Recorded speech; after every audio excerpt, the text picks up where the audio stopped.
Hello, and welcome to this review of episode 2 of Unbelievable, the new Netflix miniseries which started this week. So all episodes are up now on Netflix. There's 8 of them, and of course I did the previous episode and was really impressed. I found it really engrossing, some great performances, really great direction, and an intriguing story. Of course, it's sort of loosely based or inspired by real events. And yeah, the first episode had some really thought-provoking things to say, so I was really excited for this episode. Now, what I'll say about this episode, it's sort of interesting for a couple of different reasons. One is because it balances the two cases, so the two sides. I mean, obviously, in the previous episode, Marie eventually was, coerced into kind of dropping her case into, sort of saying, then she made the rape up sort of thing. And we, because of the premise of the show, know then that's not true, and we could see really how she was badly treated in that first episode.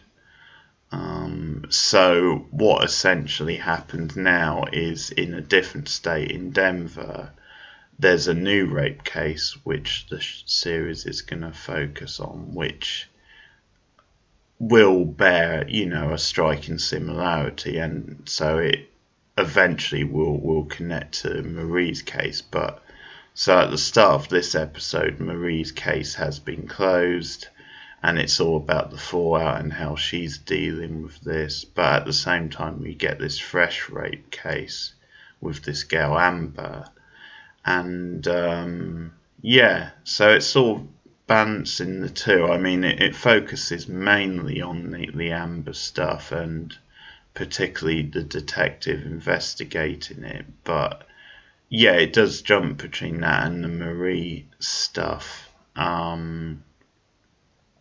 So that's going to be interesting how it can keep that up and where it's going to go with that. Whether we'll get, I guess, less and less of Marie's side until it really becomes relevant again, or if it's going to keep on sort of doing that juxtaposing sort of thing.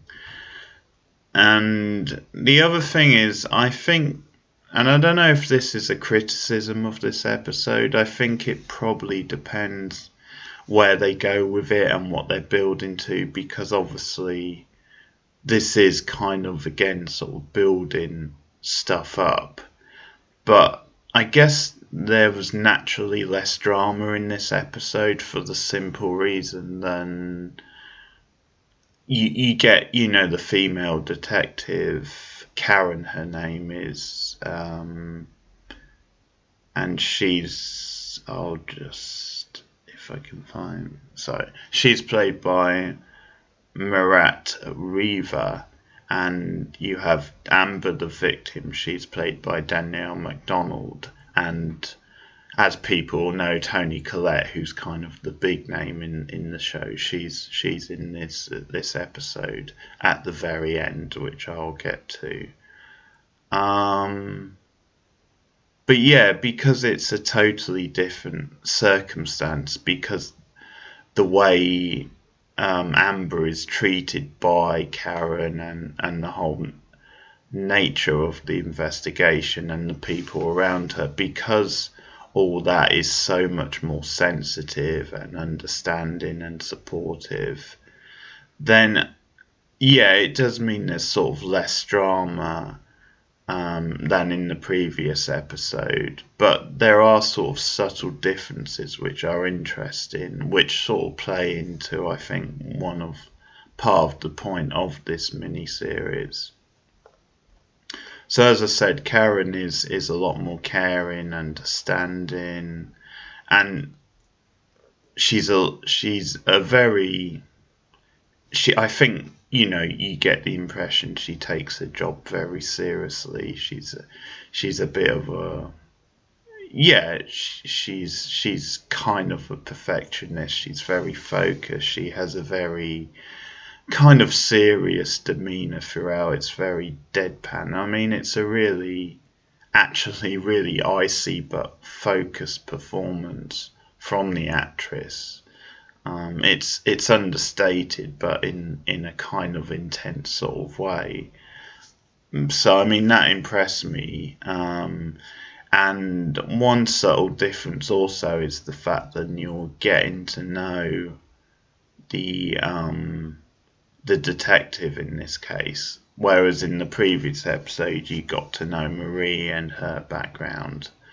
So unlike Marie in the first episode, this episode is from the perspective of the detective, Karen, not from the perspective of the victim, Amber. Um, but yeah, it's this total contrast, the way people treat Amber compared to how they treated Marie.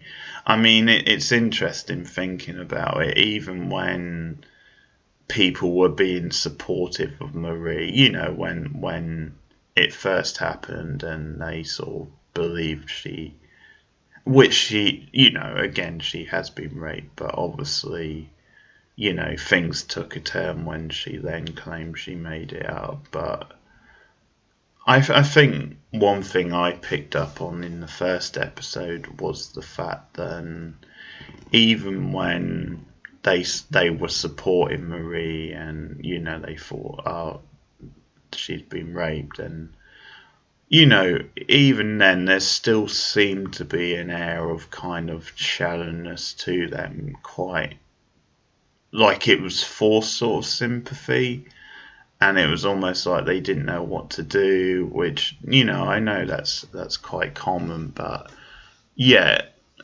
something about it didn't quite ring true to me. It didn't feel like they like the kind of people at the center. It didn't feel like they were being 100% sincere. Whereas, everyone around Amber in this episode, and the way they support her, because at one point Karen takes her to her friends, the friend says, you can stay with me and what have you. And I mean, you only get a brief bit with the friend when she comes to the door, but immediately she's putting Amber at ease. She says, you know, I've got the shower ready, I've got, a bottle of wine, and she hugs her, straight away, and it's all very supportive, and it's very different from the sort of support that Marie got in the first episode. But I'll just tie the Marie stuff up as far as this episode goes, because the previous episode, which I shamefully forgot to mention, did end on a cliffhanger. Although I think because we know kind of the premise of the show, we sort of could guess then this wasn't going to pan out. But it ended with her on the bridge, feeling like she was going to commit suicide, and a really agonizing sort of final shot of her hanging over, ready to jump sort of thing, and the waves down below. It was really, really dramatic, really cinematic.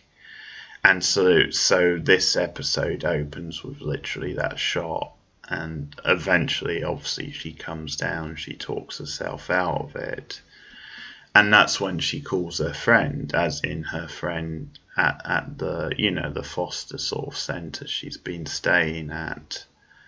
And it's kind of interesting because I didn't know who she'd called at first, and then her friend, or her former friend, if you like, comes and picks her up, and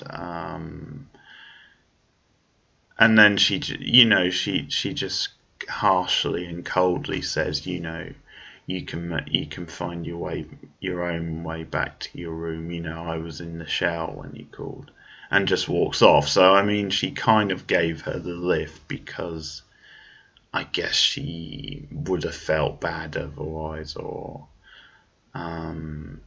but besides that, she wants nothing to do with her still, and that's sort of that. And I mean, obviously, it's another point to raise because although, I mean, even if the people at the centre believed and Marie wasn't raped and she made it up, I mean, their reaction to it in the previous episode was still really over the top, really extreme. I mean, I think you would still be concerned about someone in that circumstance, or you should be anyway. So I think it does show. I think there is a critique of these kind of phony sort of places or these centres. I mean, I don't want to call them phony because certainly I think people do need these places, and I mean there is a value to them, but I mean I think there is a critique being made about the nature of some of them, and yeah, because I mean it's sort of mentioned in this episode that they pride themselves on being a community, and there is something sometimes very preachy and not sincere about these kind of places, I think, and I think that bears out a little bit from what we've seen so far. So a couple more sort of details on Marie, because the stuff we get with her is again really good in the episode.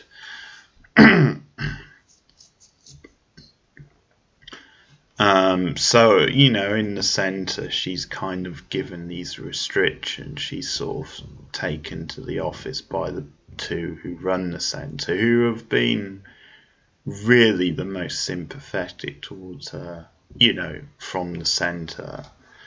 But they've kind of said, we need to be showing the others that we take this seriously, then there is consequences. So they give her like a curfew.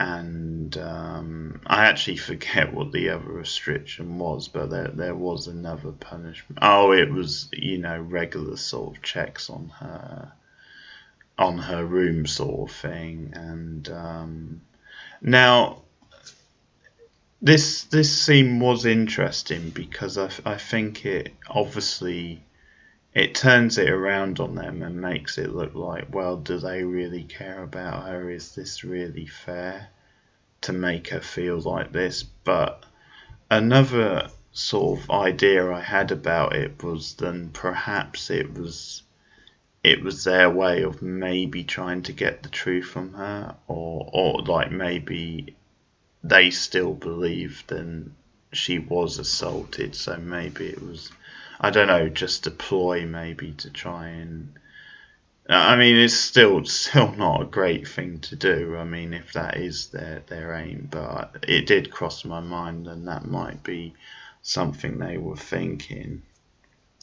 But yeah, again, Marie's side of the plot in this episode is all about the fallout and her feelings and just how heightened everything is and how she's just struggling to cope. So, at her job, she tries to go, because, she still feels she has to work, but her boss is not understanding at her arriving late. Customers are being really snooty to her. And again, I think this is purposely contrasted with how Amber's being treated. And I mean, the other big thing with Marie was the fact that she needed somewhere to stay, besides the foster home, because she'd obviously, at the moment, she feels very isolated at the foster centre. So she goes back to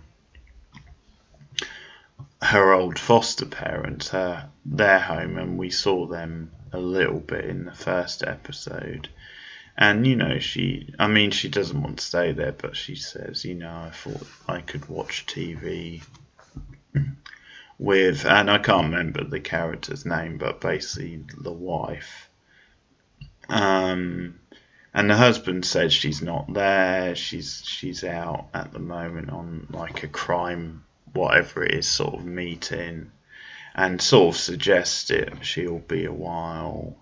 And then when Marie says, I can, maybe I can just come in and hang out and wait.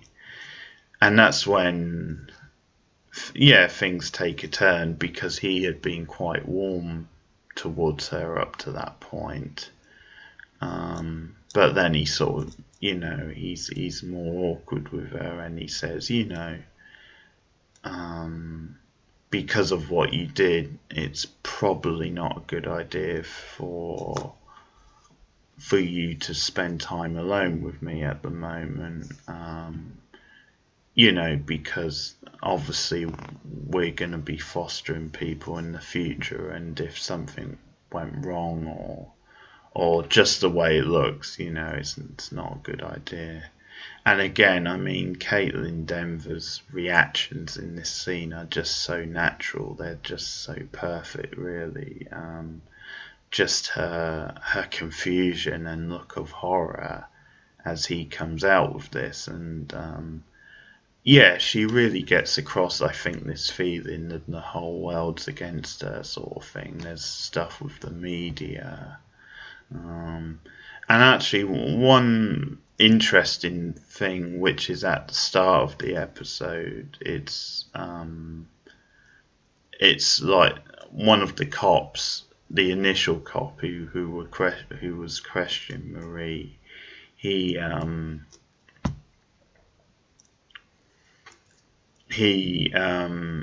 is on the phone to like a counsellor, so the counsellor rings up, like obviously asking, because he's heard about the case, does she need any support?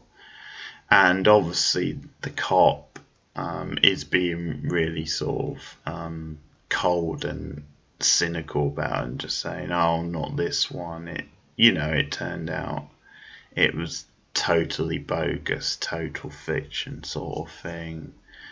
The amount of time we spent with her, he's laying it on real thick. And the counsellor has an interesting line at the end of the conversation, because he sort of says, still, at least, that's one less rape in the world. That's a good thing, right? Just an interesting line. I mean, obviously, he doesn't know any differently, but it's quite a striking line, and I guess his attempts at being positive anyway, compared to the cop, the detective. But I thought that was quite an interesting scene and line. So in a way, not too much happens on the Amber side of the plot, but it's obviously just this contrast between how thorough the Karen character is at investigating it, and how understanding and patient she is, how polite she is towards Amber.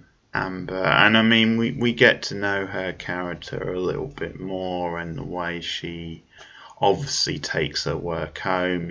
She discusses the case a little bit with her husband, who also, I think, works in the forces.